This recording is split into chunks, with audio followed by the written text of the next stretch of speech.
Hey everyone, this is our weekly podcast where we go over hot topics in the NFL. We are the Football Tailgaters. With me today, I have Yams, our Jets fan, Andy, our unbiased NFL fan, and myself, Aaron, a Cowboys fan. We got a number of topics today we're going to go over. We got some drama going on with Jim Irsay and the Commanders, with some Andrew Luck talk. We're also going to go over Cam Newton, the Detroit Lions, a little bit more of what's going on in the league, little bit of changes with the games going on, like Thursday night, stuff like that. So we'll go over that later. But let's start with the report that came out saying that Jim Irsay is threatening the Commanders on having them, I guess, talk to Andrew Luck, seeing if he's available to like join the team. You know, he retired and everything, but he's technically still under contract. So Jim Irsay is saying, you know, it's having the NFL to look into this. What are you guys' thoughts on Jim Irsay threatening the Commanders? Well, he's still under contract, and it's still Dan Snyder who's the owner, so I'm not surprised by this. It doesn't matter anyways. It's almost 0% chance that he agrees to come back, and I'm pretty sure he's content being retired. Yeah, it's a blank statement to the whole NFL saying, if anybody wants to talk to Andrew Luck, you got to talk to me first, because that's how we have it under contract. And it is what it is, so Andrew Luck is not coming back as of now. I agree. Andrew Luck is not coming back. I can't see that the Commanders would get out of the way to, I don't know, talk to this guy, see what they can get out of him. But it makes you wonder about these contracts and what's in it, you know, more about it. What goes on, you know, is this on every contract? Does every team do this? If you retire, you're still with us no matter what? You know, it's an interesting thing to think about.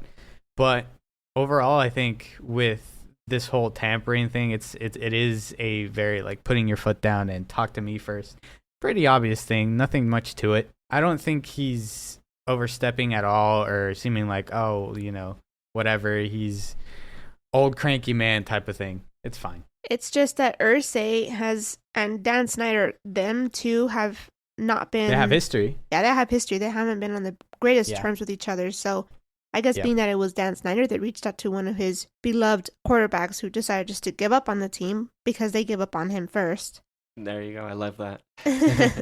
and so yeah, it's because it's a Commanders and it's Dan Snyder, and he's like, you know what, shots fire. I'm gonna shoot back. Now, what are you guys' thoughts on Cam Newton recently saying that his locks are the reason he's not on the NFL roster? Cam's hair is not the problem. It's probably his shoulder. And I can mention so many other things from his injury that had happened with TJ Watt. Was pretty much the end of Cam Newton. He was given an opportunity with his hair with the Patriots. His inability to throw an accurate ball. This is the reason why he's not in the NFL right now. Yeah.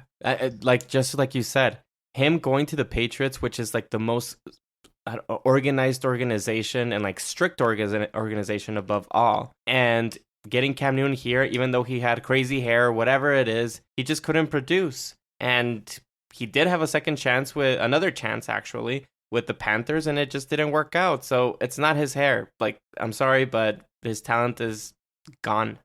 This may be, I mean, I don't want to trash on him or anything, but to me it just seems like he's just trying to be relevant and throw out his name out again, saying, hey, you know, like, I'm still around here, whatever, and he's just creating some kind of controversial topic to be up there. And, you know, maybe a reminder for the teams that, I don't know, to find a different way, because maybe what he's doing is not working out right now. So he's just doing his own thing, right? But we see this, like, around the league. It's not like his haircut, his hairstyle is out of this world. Like, we've seen Robbie Anderson. He's had crazy hairstyles that are pretty cool, and they're out of, like, they're just, I don't see a problem with it. It shouldn't be a problem, and I don't think teams find a problem with it at all. No, in sports, whatever you look like, it doesn't matter as long as you can produce. Yeah. And if he was winning big time, any team would be signing him. But it's not about the appearance. I know how do you say it in publicists world, it's better for you to be a little bit more cleaner if they want to talk about it in that way. But in sports, it really doesn't matter as long as you can ball. It's the fact that he's an alpha and he wants to be a starter, but he could settle for being a backup. Yeah. And he would be on a team, but he wants a starting job. He wants to be the starting quarterback, and that's not going to happen because it's not the hair. It's just the fact that he has, lost some talent. It's no longer the same Superman Cam Newton that he was. I'll tell you something. If Cam Newton was in any team and they need him in short yardage situations, kind of like the Eagles were using Jalen Hurts to get 1 or 2 yards, they would put Cam Newton in all of those, in the goal line, 1 or 2 yards to get that first down. That's what Cam Newton is good at, and I'm sure any team would get him for that. But of course, he's not going to accept that because that's almost insulting to him because, hey, look, I'm a quarterback. I'm more than just that. Yeah. So it's insulting to think of it that way. If I'm him, I would not accept any role like that. It is a bit of an ego type of scenario where he's like, I'm only going to be starting. I think to some point you have to kind of be more real with yourself and ground yourself and realize that, hey, maybe I'm really not as good as I used to be, and just be a backup because the opportunity will be there. Look for a backup spot to where every quarterback gets injured. Oh, hello, the 49ers are there, maybe there. I don't know. They get rid of Trey Lance and they bring in Cam Newton, something like that. Because, that's what it seems like. Yeah, that seems like a perfect team that would just use because of the whole game schemes that they do to just move around players all the time. It looks like a perfect spot for him. It's a perfect spot for him because that's where injury-prone quarterbacks go play. No, and imagine, since you, like us three, we watch football all the time and so many games. Imagine a team that has a starting quarterback, and then they come and bring out Cam Newton from time to time, just like New Orleans Saints does with Taysom Hill. But in this case, is Cam Newton. Wouldn't you be like really nervous as a defense? Like, what is he going to do? Is he going to just get these short yardage, or is he actually going to step back and just throw the ball? Like, we have to be on our toes all the time with this guy and change some defensive schemes since Cam Newton comes in a package from time to time. No, yeah, for sure. I don't know. It's tough, though. I don't think he's willing. There's a reason why he's not on the team. And I think that's because he wants a starting role. And that's not going to happen.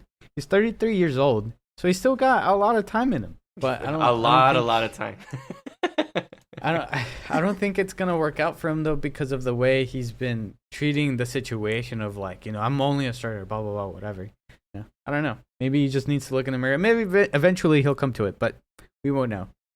Let's move on to the Lions now with Jameson Williams. So he was a rookie last year, drafted by the Lions, obviously. He's a wide receiver, and he was suspended for 6 games for gambling in the Detroit Lions facility. So he was doing sports gambling, and I'm going to ask the question here for you guys. Is he currently a bust because of the certain situation, what we saw from him last season? It's a really frustrating situation for the Lions. As of now, you have to put him as a bust because he hasn't played. And now you were expecting him to play this season, especially since the Detroit Lions are actually getting better and better, and you need this wide receiver. And now because of a boneheaded move, he's suspended. Right now, he is a bust until he actually can play and ball out. First, he was injured almost all season last year, and now he's suspended for 6 games for this year. I can't say he's a bust, but I could say he's basically a waste of an investment because he hasn't really seen the field at this point. The talent is there. I think it's crazy because his stat right now, his only stat is 1 catch, right? And it went for 41 yards and a touchdown. That's the only thing. That's all he's done, right? I bet you people got excited with that. And I like vaguely remember that play, but I remember kind of just seeing the little hype around him, and they did have some depth on that roster, so I can see the reason why they may have not used them, but I think there was definitely the opportunity to. Now, it is kind of a bust right now, but I wouldn't say completely like he'll always be a bust. We just need to wait and see, right? The opportunity will be there, and I don't think they're going to give up on him just because it's not like you should be off a team for doing that, right? Because it happens, I think some of these cases weren't really like, they weren't attempting to do something malicious with this. This was them just gambling and being like inexperienced, naive players. They just needed some experience, and this is a wake-up call for them to maybe shape up for after their suspension, be better and do better. Yeah. I think it's that simple. Yeah, for sure. And like you said, it's until he comes back, and then we'll see how he plays, and then we can see. But yeah, of course, the Detroit Lions are not gonna get rid of him or anything like that. This game's 6 suspension, he's not gonna get paid, so it's actually even hurting him even more. Yeah, and the Lions can save some cash if you look at it that way. So until he comes back, we'll see what he can do. But as of now, it's a really frustrating situation for Detroit Lions fans because you are so excited for this upcoming season, especially since there's not that much competition in their division since Aaron Rodgers is out. So this is the year that they can actually go and take that division. For, I don't know, it's been, how long has it been since they haven't been the number one in that division? So it's frustrating. And as a first rounder, I don't know if you guys mentioned that, but he's a first rounder, so that's huge. That is huge. If he was on the Cowboys, and I would be like, wow, that really sucks, you know. But I don't think I would completely give up on him because of that. No, and you were expecting also like for him to play. They actually moved away from T.J. Hawkinson. That was another offensive weapon. So you wanted him to be a part of your team so he can play, and you put the Lions in an unfortunate situation. We may see a little bit of him once he is cleared from that suspension, but he might appeal. We'll see until then. Yeah, he might appeal. It might go lower to maybe, I don't know, 3-4 games maybe. Because he didn't actually gamble. He was just in the area, from what I understand. Yeah, and it was very, very, like, the scenarios that some of these guys were in weren't just as clear as like he was just gambling. Yeah, it was strange. It was really strange, but it's the type of rules to where like, ooh, he just got, he was caught in the middle of it and it was unlucky. Yeah, he's part of the insider trading schemes. Yeah. Well, it's really frustrating because NFL is 17 games. I know they extended to 18 games, but they all have a bye week, so it's 17-game season. And if he's out for 4 games, that's basically a quarter of the NFL season. So it does affect you. Each game does count, even though a lot of people say, well, if he misses just 1 or 2, it's no big deal. But each game does really count in the end. Yeah, I can see him trying to get less, like 4 or 3 games. But no, we haven't seen anything about that. So, but maybe we will soon. Now, what about the Commanders again? We'll go back to them and talk about more on what happened during the draft. There's a report that came out with the Washington Commanders. They were interested in drafting Hendon Hooker, but they did not. Will they regret not drafting him? What do you guys think? I don't think so. Nah. I mean, yes, he would have been a good sleeper just to see what he has. But I don't know. Let's see what Sam Howell has in him first. And let him play and see how he does. And then draft one if it doesn't work out. For me, it's a huge issue because you do have Sam Howell. He played 1 game that was like spectacular against the Cowboys, but that doesn't mean that he's going to be playing really well this season. I would have, of course, jumped a little bit higher to get him in the draft so you can have some competition. If Howell doesn't work, at least you drafted a great potential quarterback in the draft. It's 2 quarterbacks. It's the most important position in the league.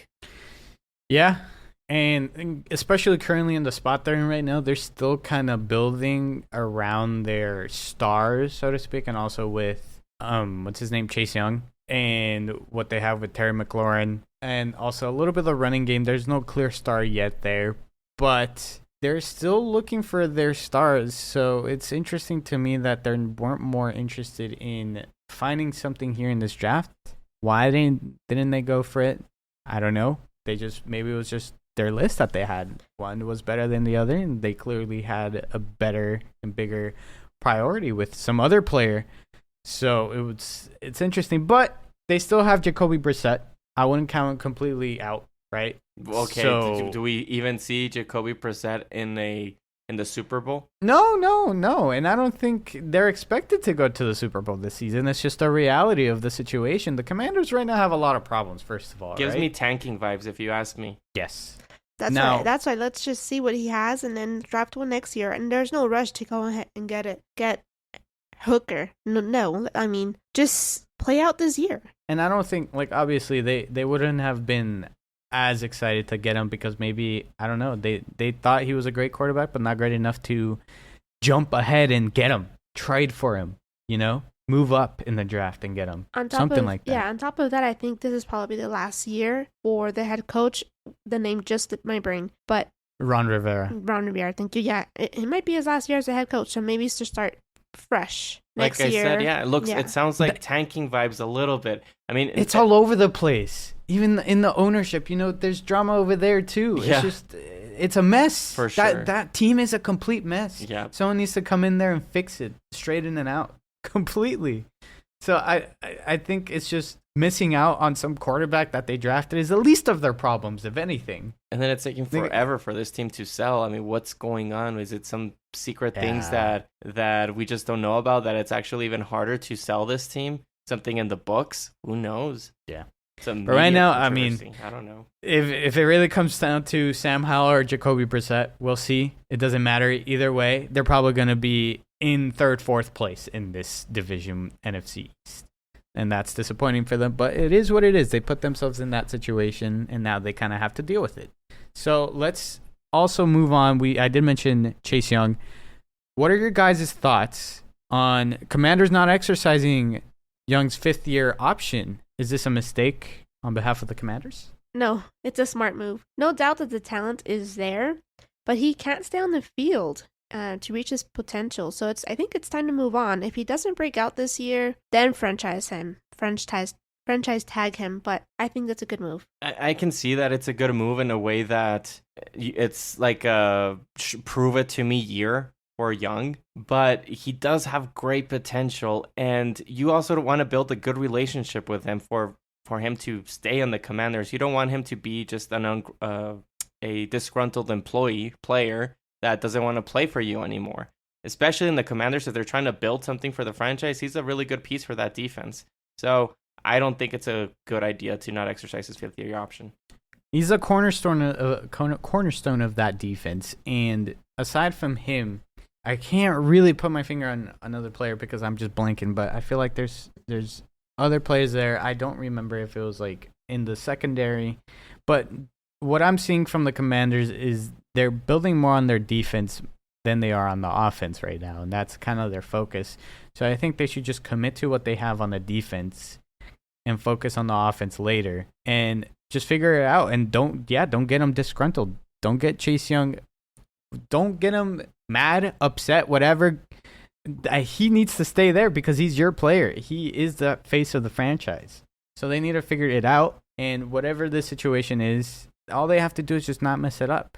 You hit it right on the money. Whatever it is. Yeah, you hit it right on the money. He's the face of that team, even though he didn't play last year's season because of the ACL. But ACL happens all the time in the NFL. And it takes, again, I keep bringing it up again, it takes about 2 years to come back for it. So he was injured in 2021 in November, so played half the season there, and then didn't play until the end of last season. And we didn't, I mean, it was like in the end, the season was over for Washington already, so he couldn't even put him all his full potential there as well. So this year is a really good year for him to actually show what he can do.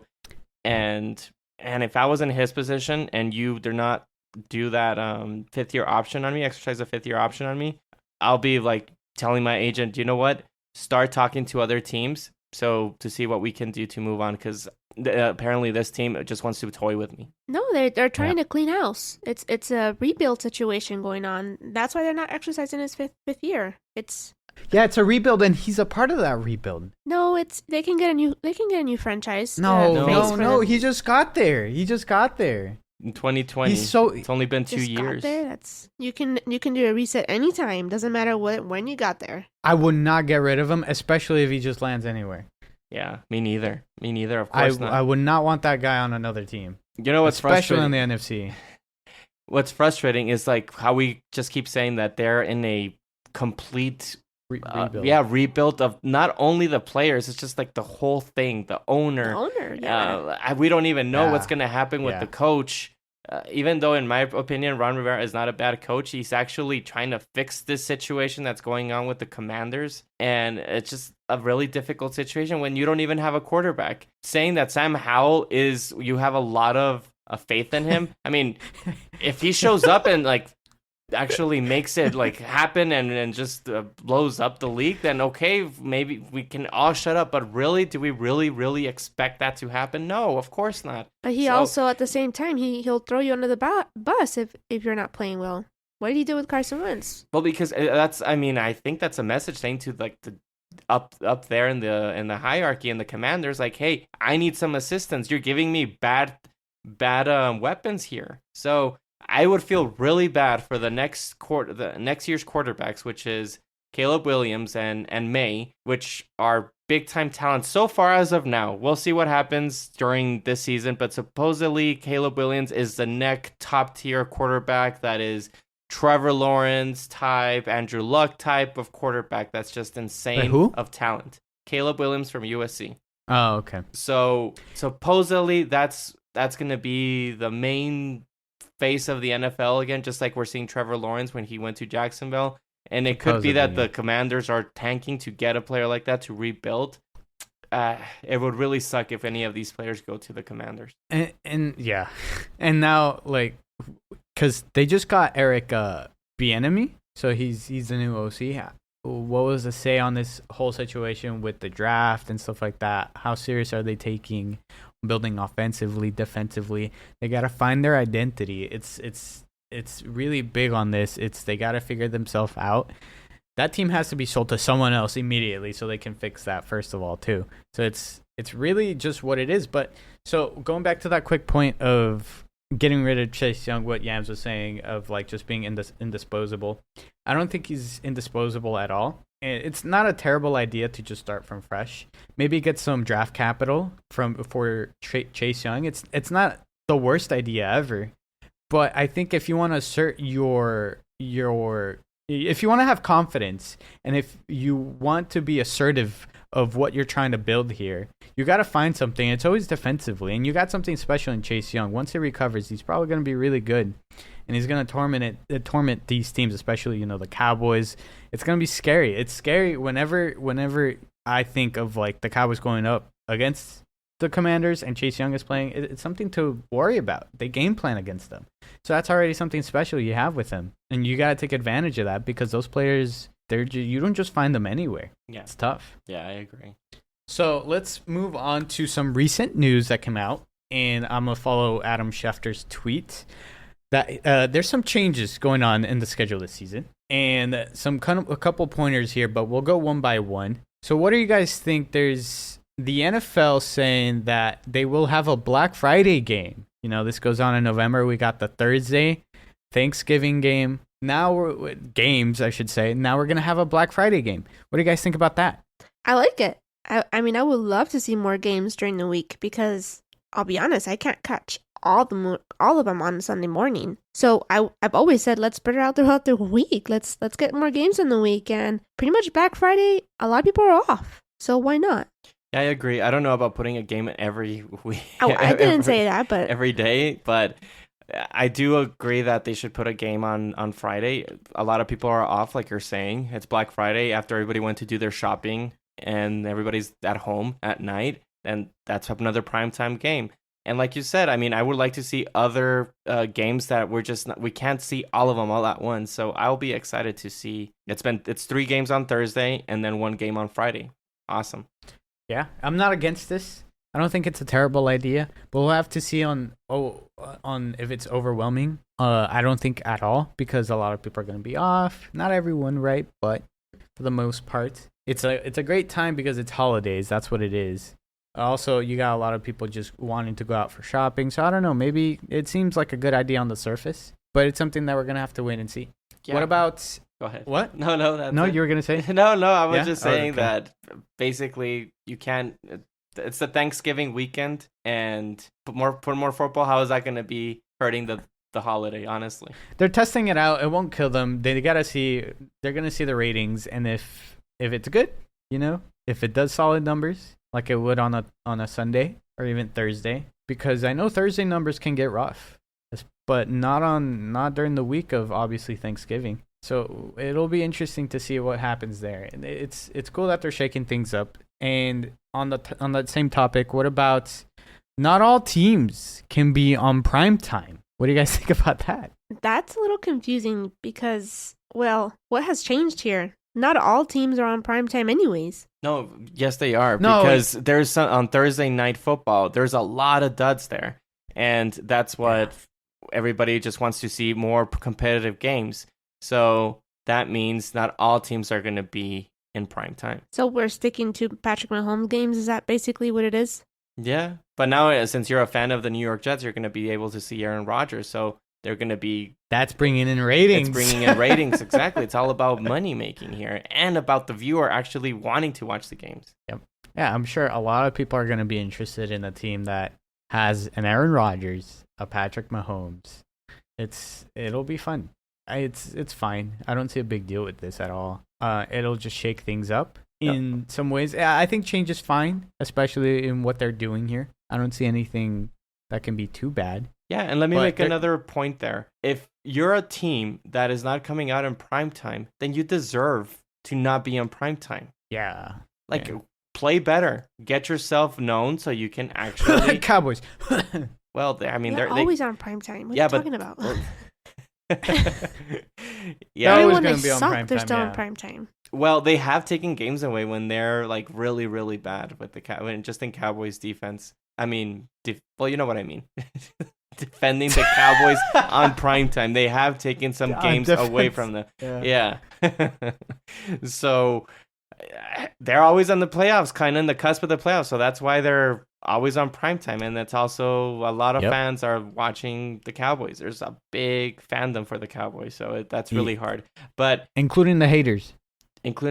But like the Houston Texans, if you're not going to be in prime time, like play better. You know, the New York Jets, when they're in the prime time, they've had dud games, and so now they changed it.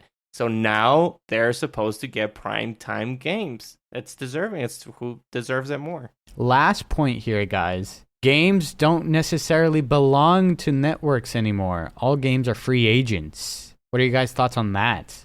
That one actually does make me nervous because I do want to see all like the main games like in prime time, but you also have situations in which, I don't know, if you're a fan of a team, and I don't know how it's going to work, but maybe your team is not going to be shown because that network actually bought for another better game in that area. I don't know how it's going to work.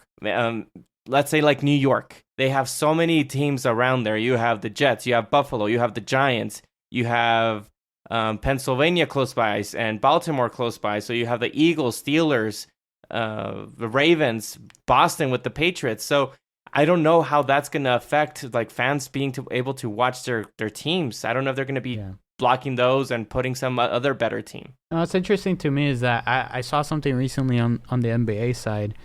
Is some teams are, I think it was Bally Sports or something like that. They're done. They're completely out. So they're looking to put games back on like cable, right?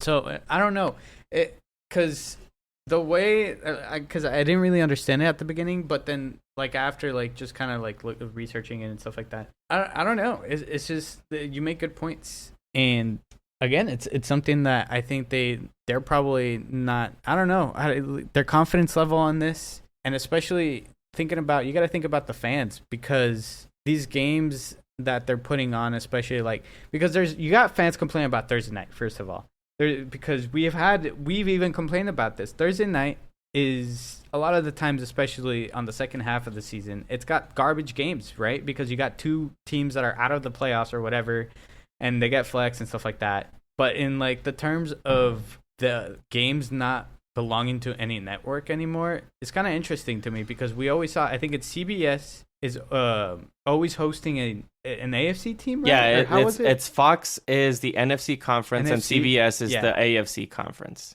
It might cause some confusion, no? Because you're always going to be like, oh, what's the Cowboys game on now? Oh, what's the Eagles game on now? Well, if you're what's the Chiefs? If you're 60 years old.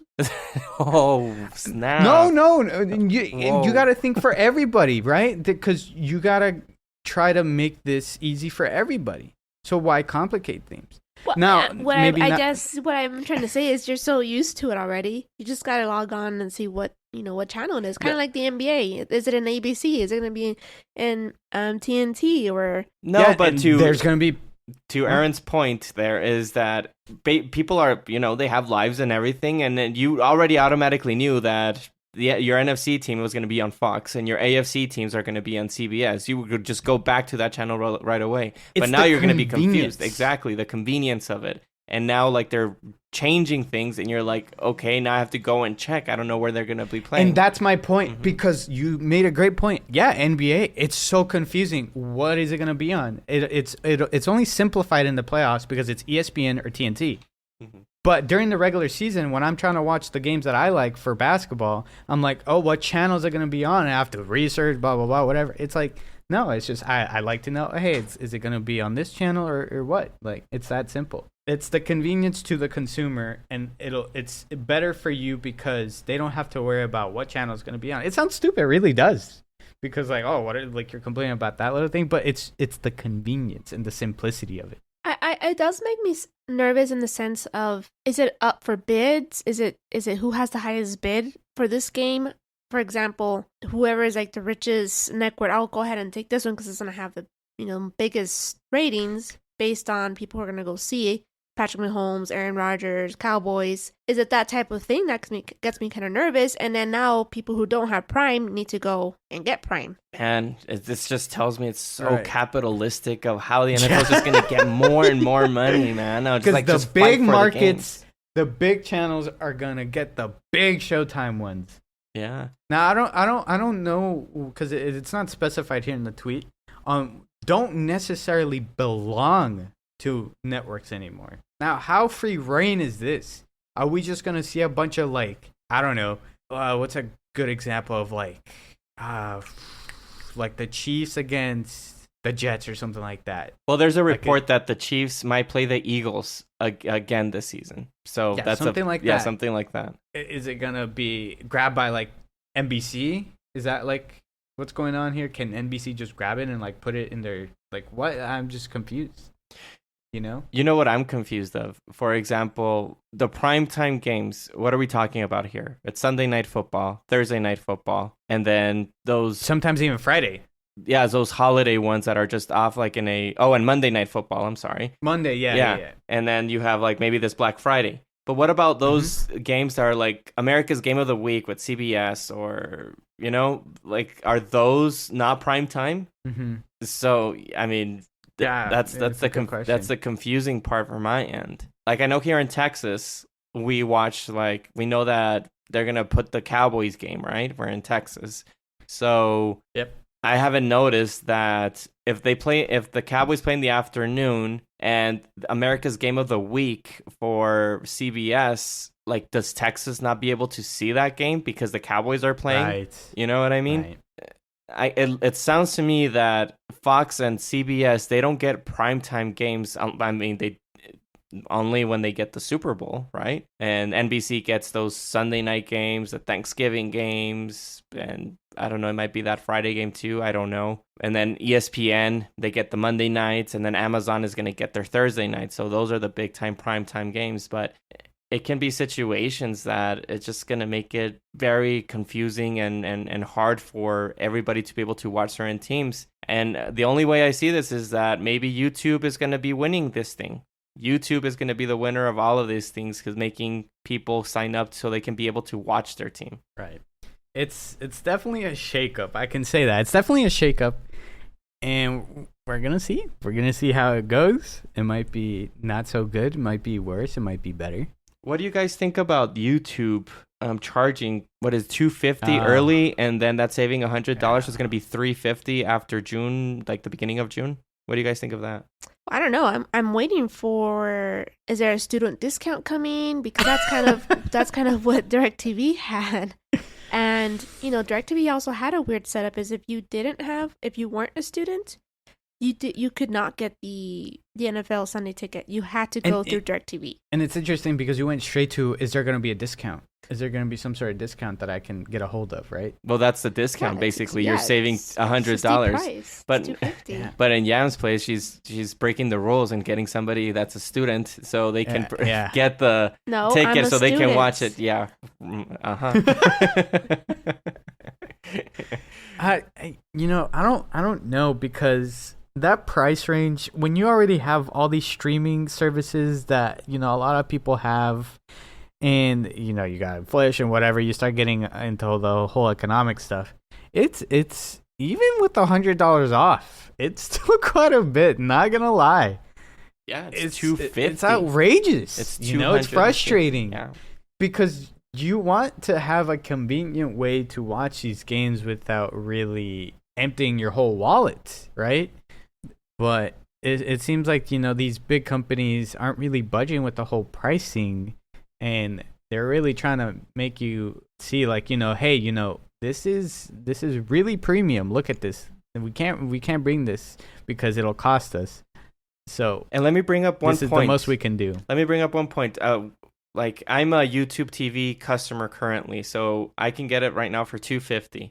But I'll tell you something, like, YouTube TV is not like amazing great when you're streaming. Yeah, we don't have too many issues, but there's sometimes like when you're pausing whatever you're watching and then you play, like, it skips forward to live. So it's not like working amazing that it's always like going to be working when you pause a game and then you play it, just like how it was before. So you might have some issues there, and charging too much, you're going to get a lot of upsetting customers if you have this issue. Didn't you also mention something about being able to watch multiple games at once?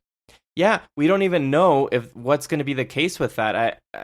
They do have a good package with the NBA, which you can watch many games at once, but we don't know if that's the situation with the NFL. I think it's going to be the exact same way, but I'm not sure. Because it's like the whole software thing, it's different. And from what I tried in the Sunday Ticket one, it wasn't always the smoothest experience. I had one game buffering, and we have very, very, very good internet. We have one gigabyte worth of like internet. That's our speed. So that's like the best you can get, and it's fiber as well. And yeah, I wasn't using wired connection, whatever. You start getting with all these, but the whole point is that the games were still buffering when you were trying to watch more at once. So yeah, it's cool. Oh wow, you can put like 3-4 games, whatever, at once. But not for everyone is it going to be as smooth of an experience, because there might be some like buffering or whatever, some software issues where it just like lags or won't load or blah blah blah.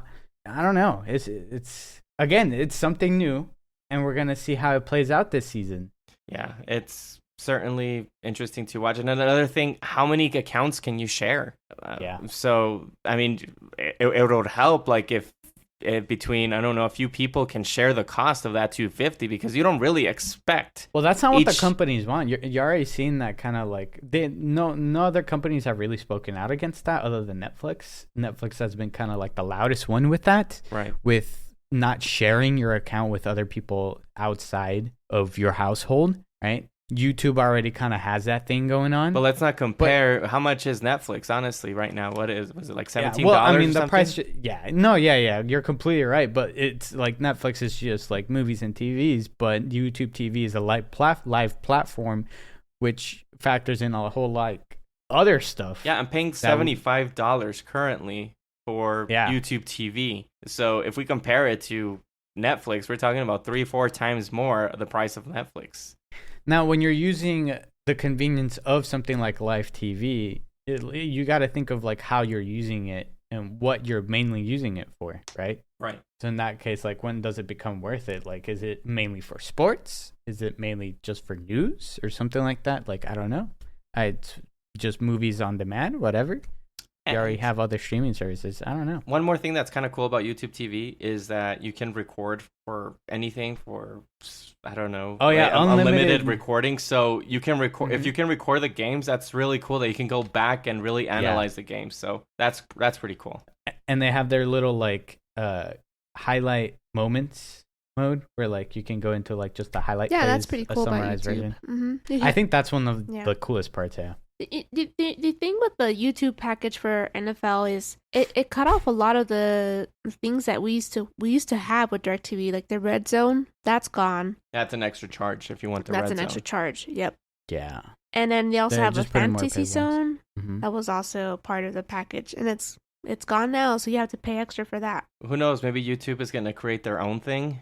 It's just a wait and see. But $250 does sound like a steep price. I would like to have a little bit more information, but it's less than a month away for the expiration date for that price. So we're probably going to end up buying it, but we're not that happy. Of course I have to buy it. I mean, this is the first time. That's the thing. That's where they get you. That's where they get you. Yeah. Is that you're going to have to want it because you're a big fan. All these big fans are like, oh, man, it's so pricey. But you know, here, if there is a have my money. price, there is a price. If they say $500, we're not buying it. True.